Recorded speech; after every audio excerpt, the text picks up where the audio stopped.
Lalaking sospek sa pangahalay sa isang menor de edad sa Masbate, Calabozo. Sospek, iginiit na nagawa lamang ang krimen dahil sa impluwensya ng alak. Si Vel Custodio sa detalye.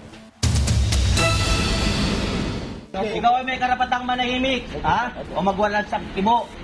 Lahat ng sasabihin mo ay pwede maging laban o pabor sa'yo, ha? Ikaw ay may karapatang kumuha ng abogado. Kung wala kang kayaan, bibigyan ka ng gobyerno. Naintindihan mo?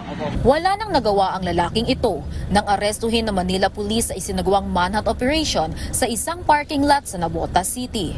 Mahigit isang taon nang nagtatago sa bata si alias Marte na most wanted ng Masbate sa salang pangahalay. Base sa inisyal na investigasyon, 2 beses na pangahalay ng suspect sa nooy 17 taong gulang na biktima.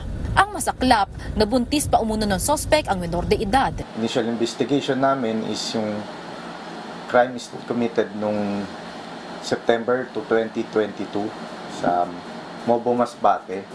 Accordingly, yung kanyang naging biktima is namasukan sa kanila, sa magulang niya, para magbantay sa kanyang pamangkin.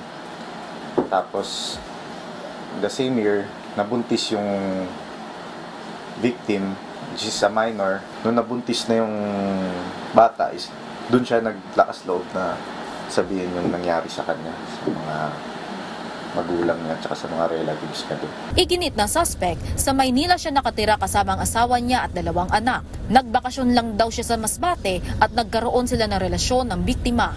Umamin din siya sa pangahalay pero dala lang daw ng impluwensya ng alak. Lasing po ako noon, ma'am eh. Tapos po, Hindi ko po alam na po yung ma'am, nangyari. Isang beses lang po yun nalasing po ako, ma'am. Nang tanungin kung inulit niya ang pangahalay sa dalagita, Hindi ko na rin po mamatandaan eh. nagmatigas ang suspect na hindi aakuin ang anak ng biktima. Kailangan daw muna ng patunay gaya ng DNA. Nakikipag-ugnayan na ang Manila Police District sa mga kaanak ng biktima. Haharapin ng suspect ang kasong 2 counts of rape. Vel Custodio para sa Pambansang TV sa Bagong Pilipinas.